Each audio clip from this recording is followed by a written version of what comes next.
Thank you for the introduction and welcome everyone to the session. I hope you're energized after the lovely break that we just had. So I first want to introduce, the objective of this panel. So this panel centers on the specific tools that have been developed by several organizations participating in different European projects and programs, and will evaluate how the destinations and different tourism stakeholders could adopt these tools that could support the transition towards a more sustainable tourism industry and tourism activities. So by exploring how people's lives have been positively impacted with this panel, we'll present the proven solutions that tackle the recurring sustainability problems faced by the Intergrid Med destinations. So the panelists will share their key lessons learned and reflections when considering implementation and scaling the solutions in the destinations across the region.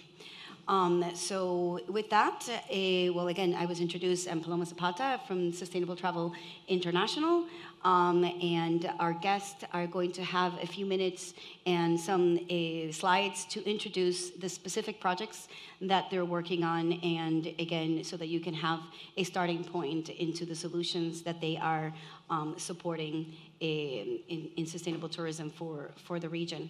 So. And then I will ask some questions to the panelists to go a little bit further into their projects. And then we're going to have a very in-depth discussion on tools and how they can support sustainable tourism in this region and how they can be scaled. So with that said, I would like to invite Xavier Bernard Sanz to talk about in the introduction of his project. Thank you. I don't know if it works if I said the organization to put the next slides. So thank you very much for the organization, for the Diputación of Barcelona and all the stakeholders of this wonderful project of sustainable tourism and this convention. We are very pleased to be here today. I'm representing the three regional governments here at the Generalitat de Catalunya, where we are based here today in Barcelona, as well as my presidency, the yearly presidency of the region, Occitania and Balearic Islands. So we are three Mediterranean regions impacted by tourism. The three regions altogether are gathering almost 60 million tourism a year before the COVID crisis. So as you know, you're all experts of tourism this year. All the figures, all the forecast figures are very good, but the same problem, the same question of sustainability is always back when we recovering from a crisis. So today, my presentation, if you can go through the slides or not? I think you have it. Thank you.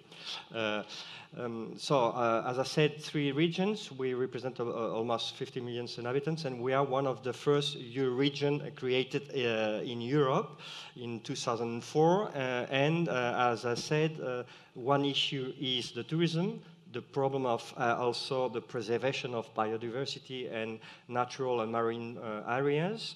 We are eager, the three regions, to be in a positive energy region. That means that we are, by 2030, an objective of producing more renewable energy than we consume. So that is a very high level expectations.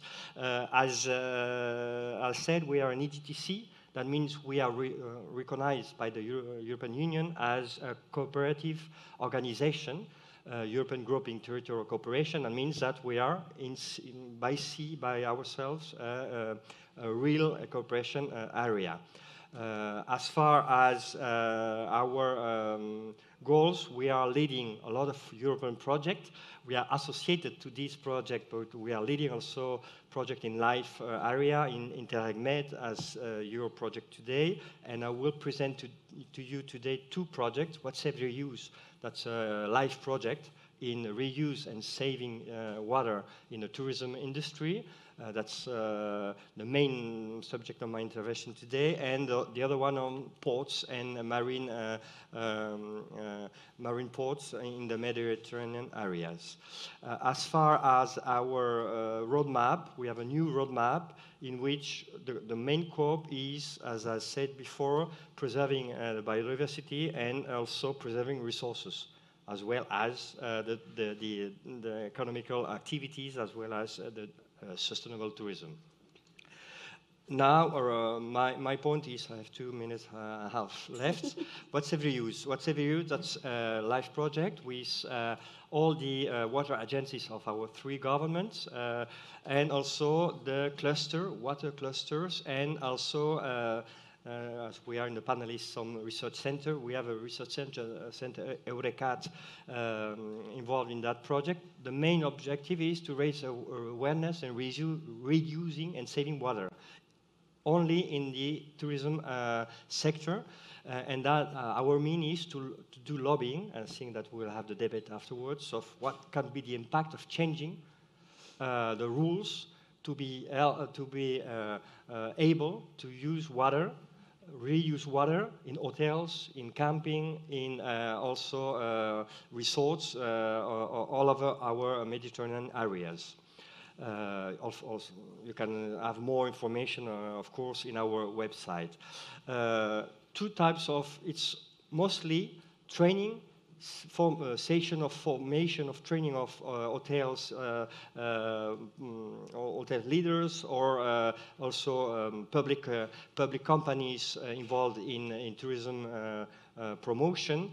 And we had very talkative communication policy, or let's say a campaign. This one, Can a Suitcase Make You Think? That was in the airport of Palma de Mallorca, and the people, the tourists arriving at Palma de Mallorca, instead of receiving their packages, the luggages, they are receiving a mallet or package with water, what they consume as an average consuming water during their stay. So there was very impacting communication campaign. And the other campaign we made is Take Back Memories. That's in Catalonia, not water. And that's why there is an automatical calculation of what a normal tourist or normal person consume water when he stays 2 days, 3 days in Barcelona, as you are staying today. So that's let's say, shortage of water is one of the most problematic issue we have to face in the Mediterranean area. Not only Mediterranean area, but also almost in ours. And that's it. The other project is about the ports, and the idea is that ports are the ports industry is one of the most contaminating in terms of pollution of environment, and we are trying to change their innovation and investment in ports, small ports, marina ports, and also in energy aspect. But I will stress perhaps my next debate in the question of water reuse in whatever use. That's it. Thank you so much. Very, very interesting. So yeah, the Mediterranean region is definitely one of the areas of the world's most vulnerable when it comes to climate change, as well as one of the areas most impacted with water human demand. So there's a lot of demand in this region. Can you tell us a little bit more about what the root cause associated with this water scarcity in the region, and how this particular project has impacted? If you can tell us a little bit more in depth on, what has been the results, Yes, we know that, for instance, in Catalonia, in Balearic Island, and the French coast, from now to 2030, we don't have enough water for the normal population. So we are in a stressing hydric capacity. So the idea of that project is that we can reduce from 10 to 30% the consume of water in hotels, just using good habits. Not talking about innovative, that will be the second part, but just changing our habits. We can change from 10 to 30% the saving of water. And then the other point is that during the summer period, for instance, Balearic Island, there are almost 1 million inhabitants, and they pass from 1 million to 6, 7, or 8 million inhabitants in the same in a month. So the demand is multiplied by 8. Mm-hmm. So we need to reuse, to pump the water in the hydric resources. So we have to have innovative means to be safe in reusing water, because saving is not enough. Mm-hmm. In the future, saving is not enough, but we have to save before reusing. So we need technology, safe technology, because the healthy problem is also very important because of polluting elements in the water, even in the near the water under the ground. We need to have a lot of control. So the water agencies of Catalonia, Balearic Island, and Occitania are very stressing the quality of water reuse, because the normative, the legal norm prohibited from consuming reused water. You have normally a lot of controls, so we want to change, or at least to adapt. At least in France, only the agricultural sector could reuse water, not the natural consumption. So innovation, saving, and also changing habits are the key action points. Excellent. I think that's super important. It's that initial point of first we need to reduce. We need to change the way we do things, and I think that can be extrapolated across the board. And when it comes to sustainability, and then innovation comes in order for us to reduce that pressure. So thank you so much. So our next, Fabio Tomasi, if you can introduce the InCircle project, and then we can have a discussion. Thank you. Thank you. So I will introduce you to the InCircle project, which has been funded by the InterregMed program. The focus of the InCircle project is to reduce the environmental impact and footprint of tourism activity, and introducing an integrated approach to planning. To do so, we applied the principles of circular economy, which, by the way, is not exactly the same as sustainable tourism. The concepts are quite similar. There's a lot of overlapping, but it's different. Circular economy aims at closing the circle. So, as it is just said, reuse resources, not just water, even if water is extremely important, but to reuse resources in order that ideally you have no input and no outputs outside of the circle. So from the very beginning through the whole life cycle, you use the same resources. To do so, we decided to focus on 4 main pillars, which is energy, meaning renewable energy, water, which, as I said, is a dramatic issue in the Mediterranean area, waste management, and sustainable mobility. And mobility is still one of the main contributors in CO2 emissions, and is the one that we have less reduction in the past years. So, in the frame of the project, we developed several tools that can help policymakers in designing strategies. So the idea behind the project is having a regional or national strategy, setting up the scene, and then develop local action plan at municipal level.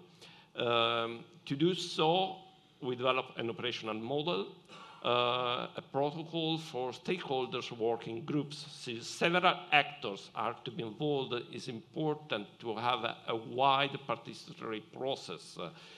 And as said before, also the role of data, of indicators.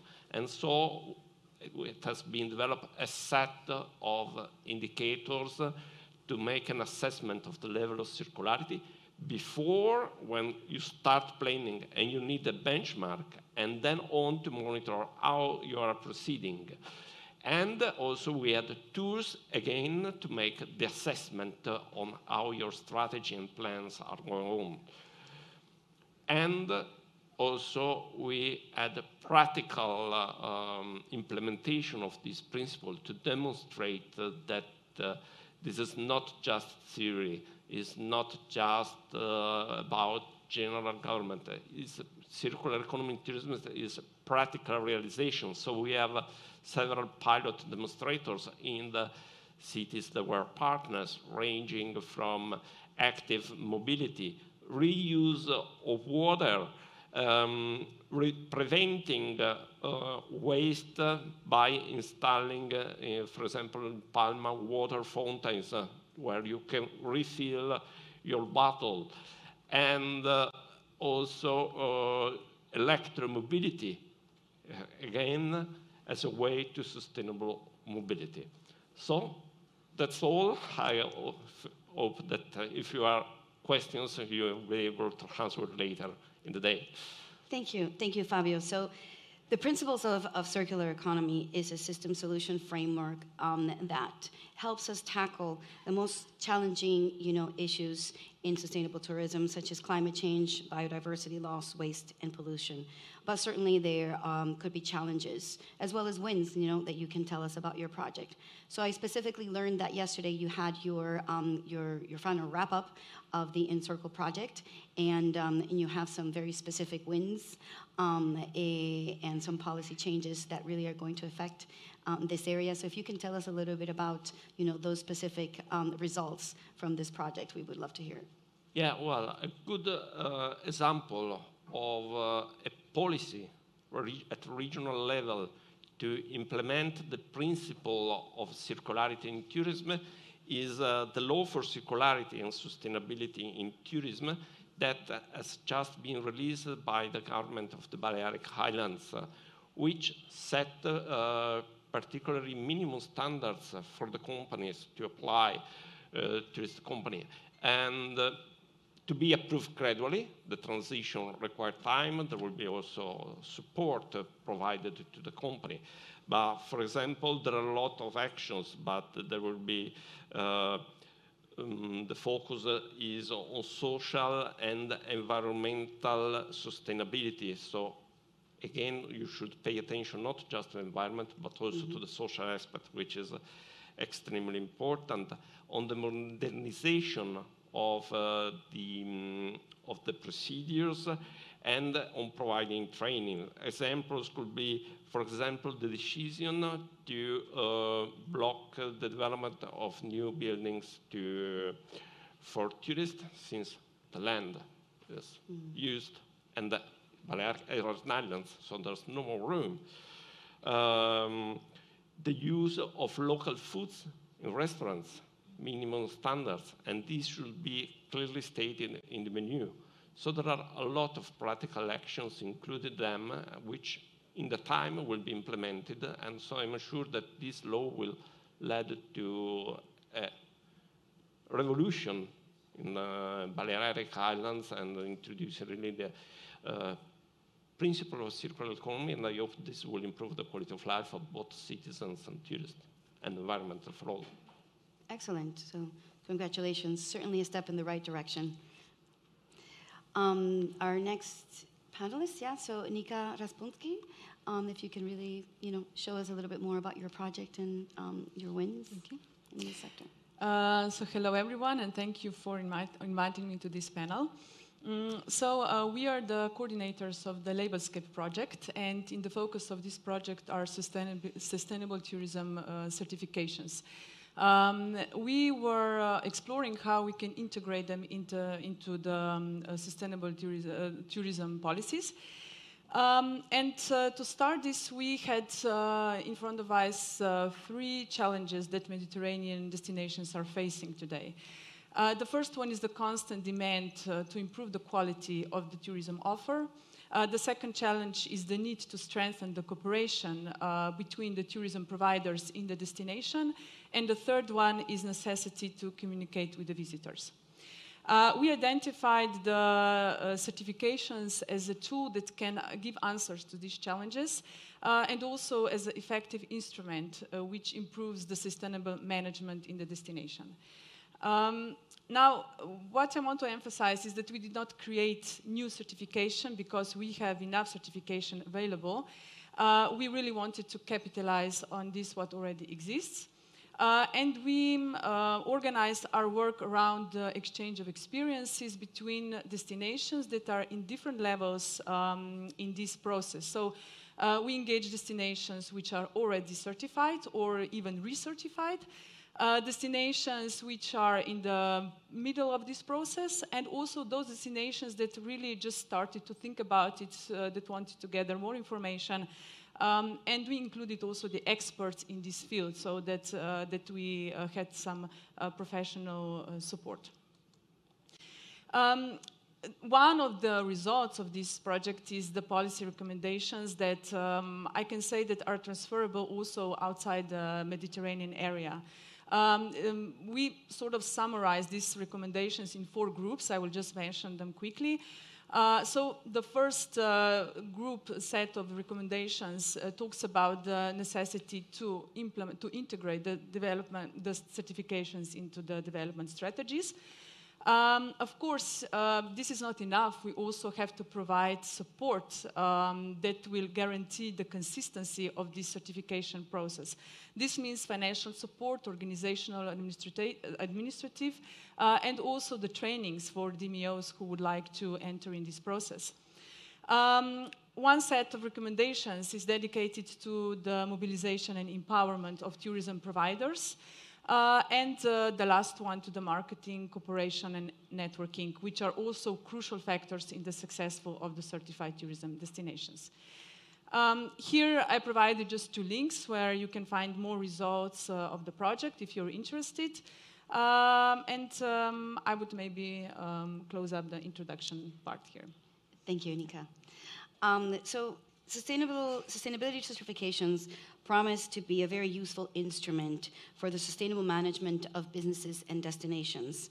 But from your point of view and your experience, what are the most common misconceptions and unrealistic expectations that tourism destinations and businesses have regarding certifications? And what do you recommend to destinations when choosing a sustainable tourism certification? Okay. I want to start by saying that we have to be clear about this. The certification is not ideal, simple solution.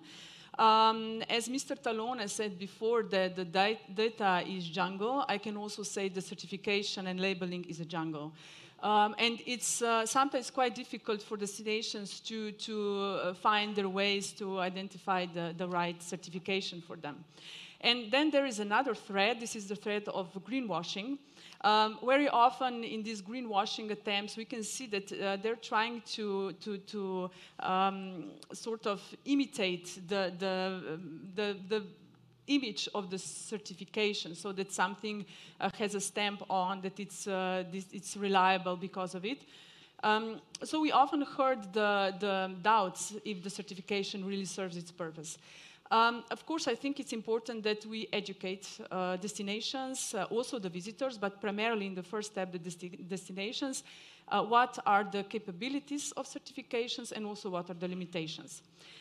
Speaking about the misperceptions or maybe the expectations which are too high, what we can see is that some destinations think that this is very easy, quick, straightforward process, and they are shocked when they learn that it takes time. It takes time, it takes several months or even a year or years. So this could be the first, let's say, disappointment when they enter in this process. The next misperception is that certification is one-time activity. So you get certified and you have done your job. It's not like this. It's not like diploma that you get after the faculty. It's really the start of the process, because once you're certified, usually you will need to recertify in 1, 3, 5 years, really depending on the scheme. So in these 1, 3, or 5 years, you will have to show again that you comply with the requirements, or even more, some scheme demand that you improved in this time. So you started, but in 5 years, you have to show that you have improved.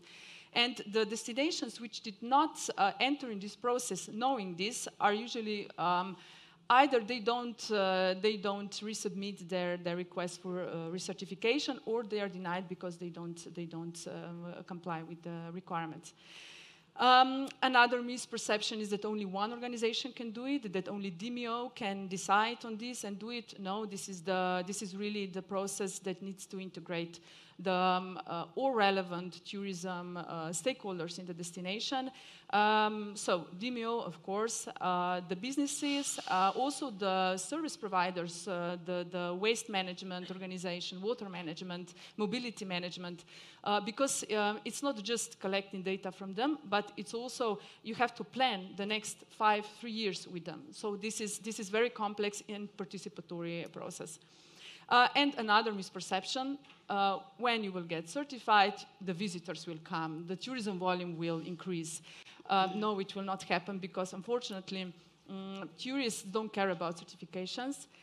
They don't know it, they see something, but they don't really know what it means. Maybe on B2B level, the certifications are recognized and you can communicate with business partners with this. But if you want to communicate with visitors, you have to explain how did you get the certification, what does it mean, how did you adapt, how you cooperate with the local producers. So it really, you have to be very concrete. How did you get the certification and what it shows? Just quickly, I don't want to talk too much, but how destination can choose the certification?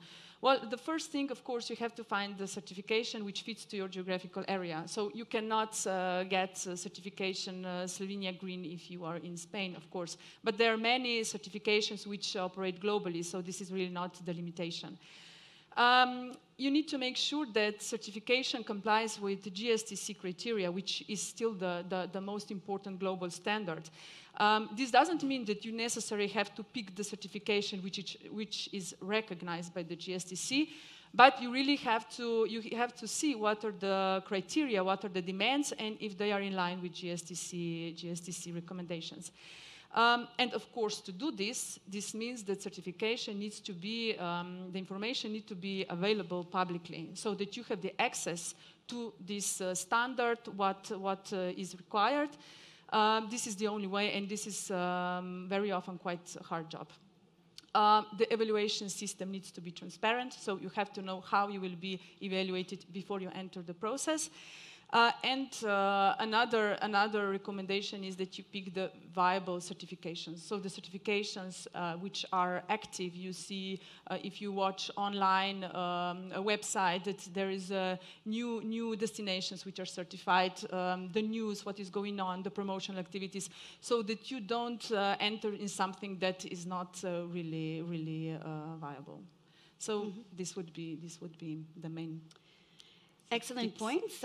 So certification is a roadmap, is a standard, and it's up to the destinations and the businesses to utilize those impacts that they create in order to attract the right visitors, in order to create the right, positive effect on the environment and on the destinations and people. So I would like to open it now. I have some questions, and I see that some questions are coming in as well.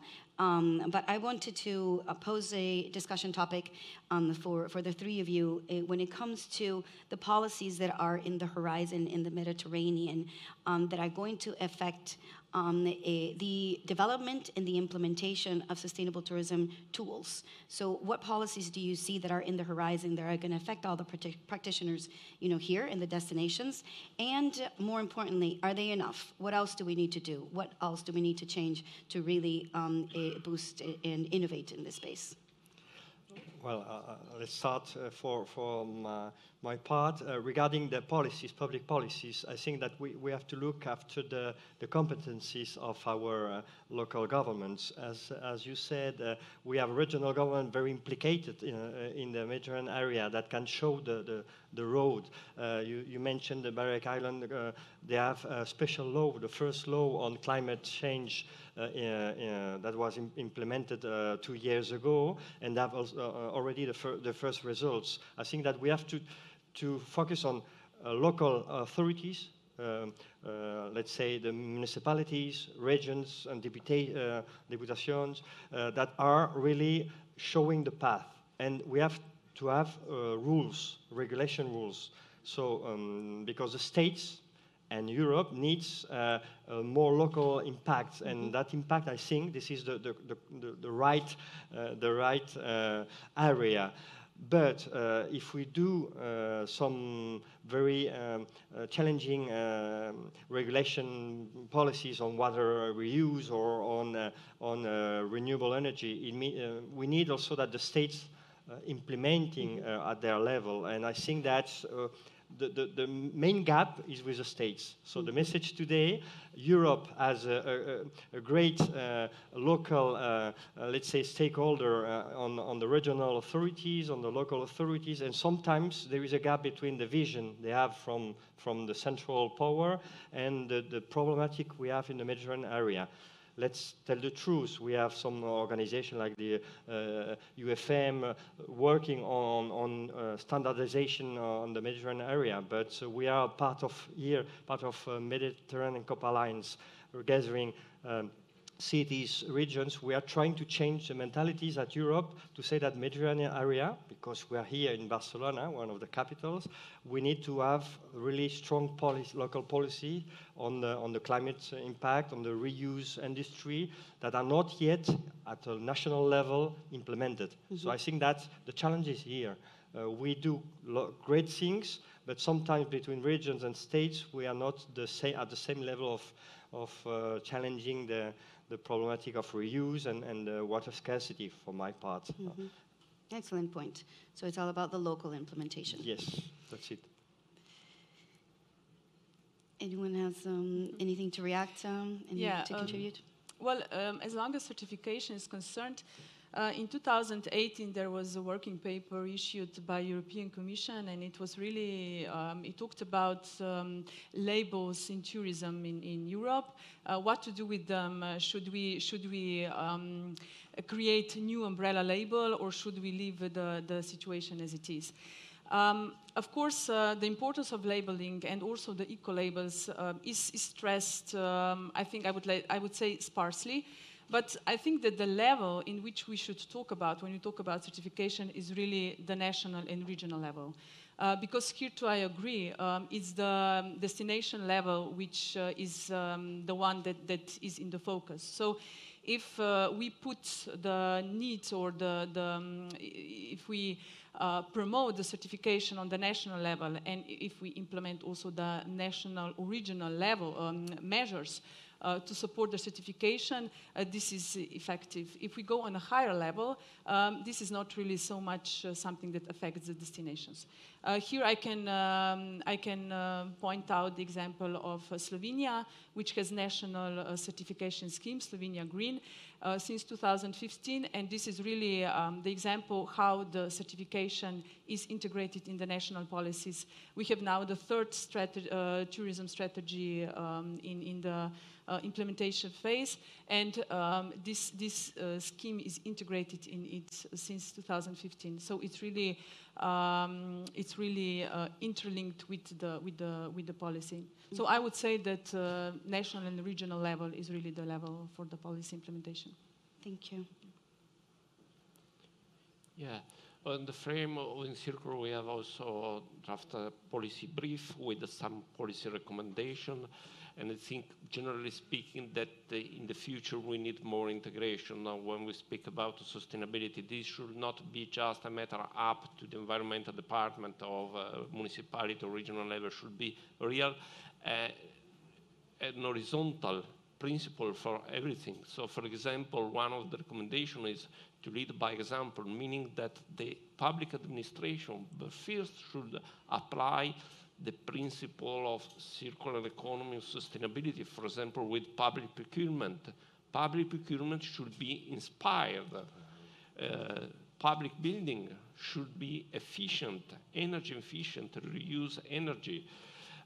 So this is very important. Data, again, this was discussed this morning. It's important to improve data collection and then use them. It's not collect and then keep them. You should be used. And also set up a governance system.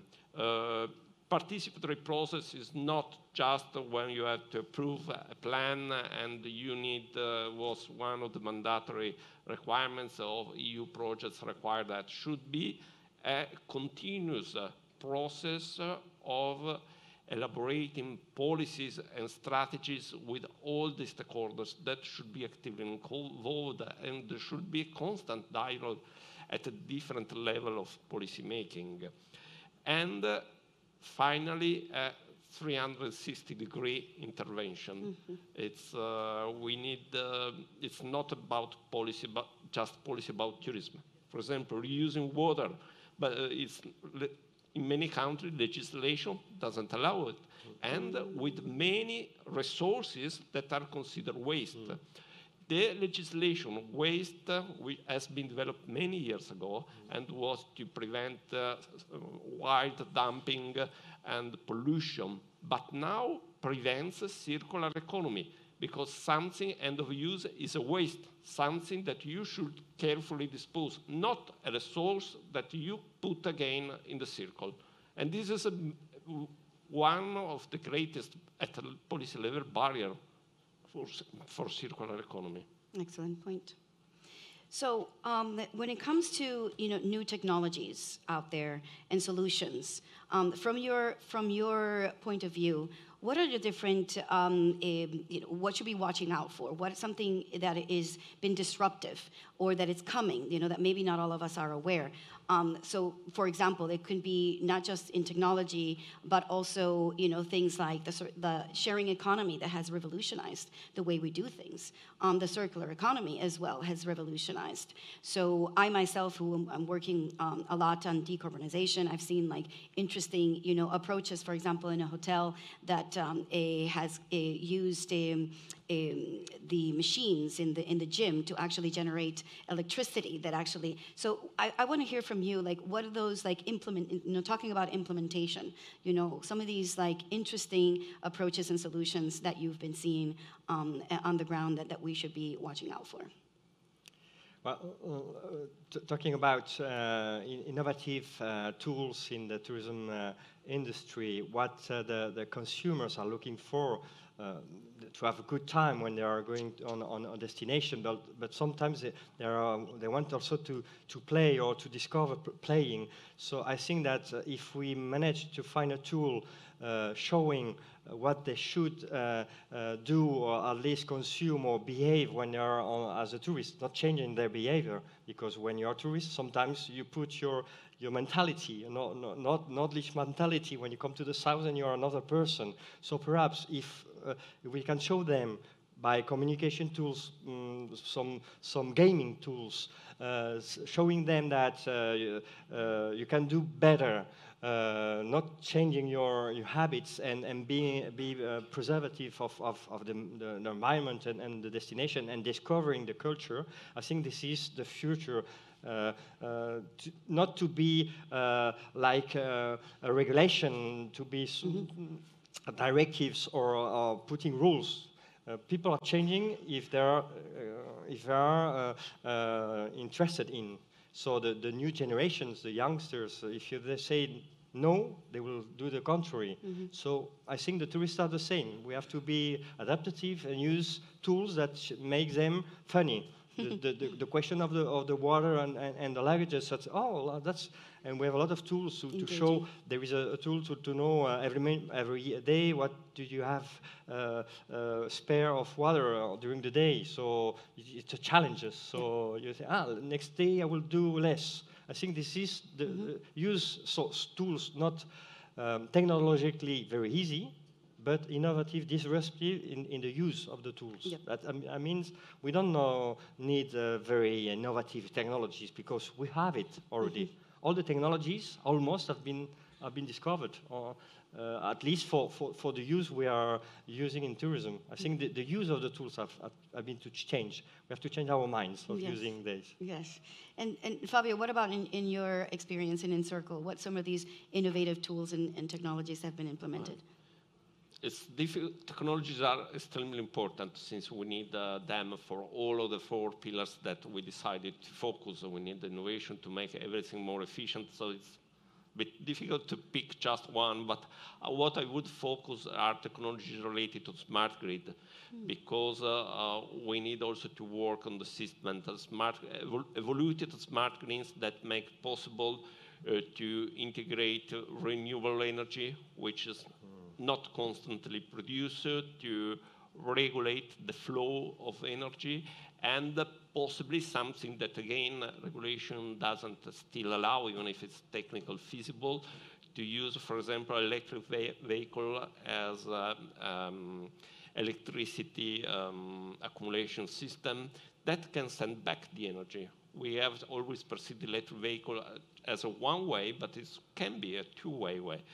And again, the smart grid can also act as a way to integrate with the ICT solution and provide information. You can have the same installation for dual use. And I think that there's a lot of opportunities for everything, but especially for tourism. Smart grid, for sure. Definitely a lot going on in this space.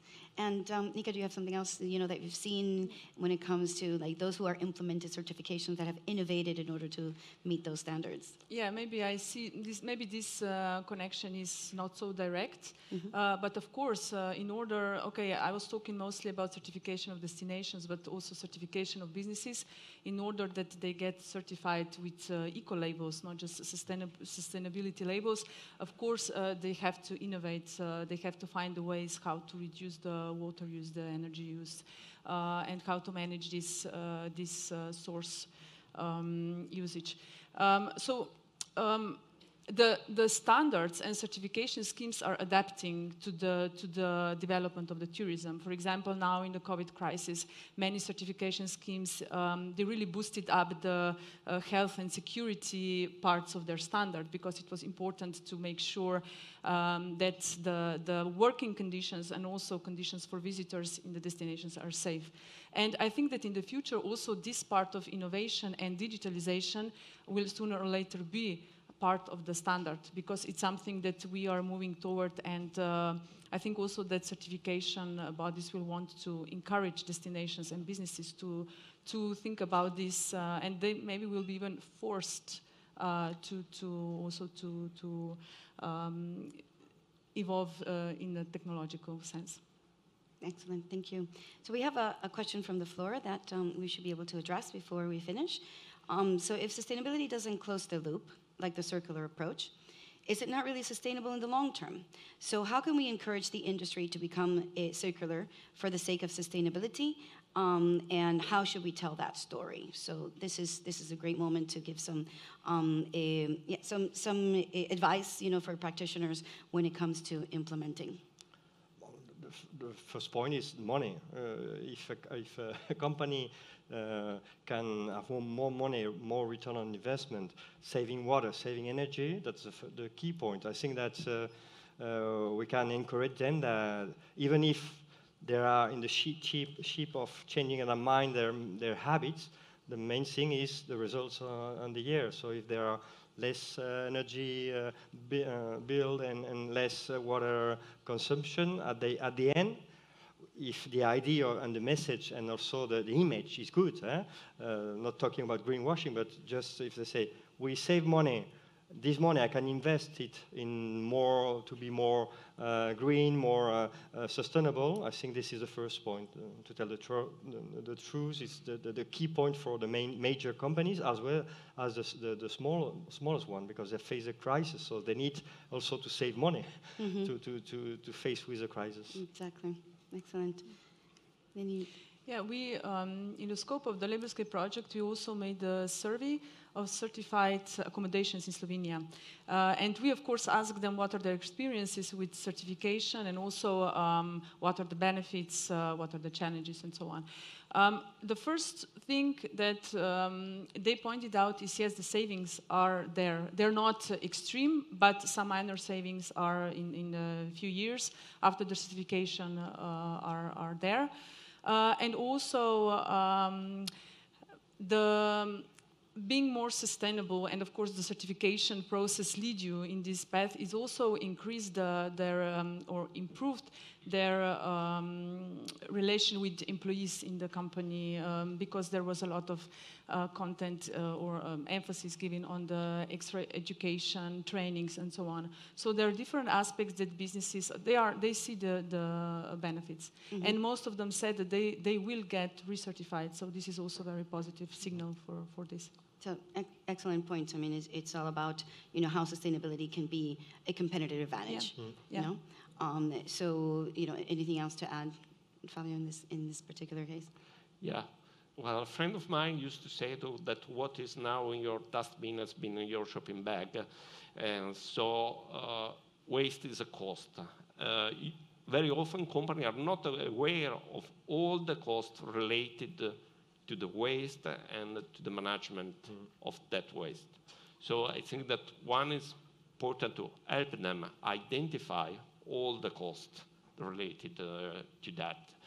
And what is needed is capacity building. Our personal experience in general, but especially in the tourism sector, is that there's not enough, first of all, awareness, but then also skills to understand the cost and manage the process. So I think it is important that we provide to them support, training, and tools. Excellent point. So I think we're really at the top of the hour, but I just wanted to end with a little bit of bringing us back to the net zero challenge. We have the Glasgow Declaration that is really pointing us to this huge challenge for us to reach net zero, and this is something that we at Sustainable Travel International are really focused on. But just your ending, just really high level. What do you recommend to practitioners? What do we need to do now to really meet that challenge? What is the things that we really need to think about? We talked about changing the operations. We talked about investments in these new technologies. But if you can leave us with just one, parting words. Let's say faith in changing the future, faith in changing your habits. Yeah, we need to change our habits now. That's very, very important because you mentioned it from the beginning. First, we need to change the way we do things, and then we need to invest in technology. Yeah. Well, I think that one of the very important topics is sustainable mobility. Even if it's not now, I'm not talking directly in the link of certification. But I think we have to also be honest about how we travel, what are our habits. We talked about democratization of the tourism yesterday, but this also means that the volume of tourism has increased. And I think that we should not, this shouldn't be taboo, how we travel, how we fly around and so on, that we have to open this discussion also, even if it could be very painful, but it's maybe something that we should think about. Definitely an important point. Sustainable aviation fuels is a goal, but there's a lot to do before we get there. Parting words? Yeah, it's not easy to add. I agree with all that's been said. Again, I think that it's important to change the approach. Investment can later. You have to implement an EBIT to sustainability and circularity. See the management of the process and your company in a different way, and then everything will follow. Excellent. Well, with this, I want to close the session. I think it's very poignant that, that we need to change the way we do things, and there are solutions right now in the works. We need policies that allow local communities and in the state level to be able to implement those policies effectively. Collaboration is super important across the board, and of course, investment in innovation, in new technologies after we have all of this framework in place. So thank you so much, and time for lunch. Thank you.